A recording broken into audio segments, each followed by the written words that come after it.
मेरा नाम साजिद है। मेरे 1 साल पहलू एक्सीडेंट होया।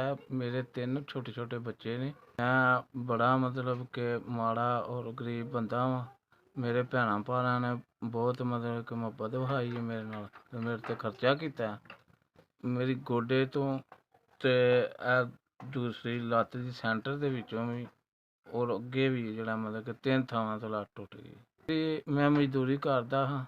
मिस्त्री दे नाल मतलब कि लग्गा सां ते मैं छुट्टी कीती है ते छुट्टी तो बाद एक्सीडेंट होया ते मैं घर आन डया सां। मैं दोबारा ऑपरेशन कराना। हुण मेरे भैन भरा जेह्ड़े ने ना ओह् मेरा साथ नहीं दे रहे।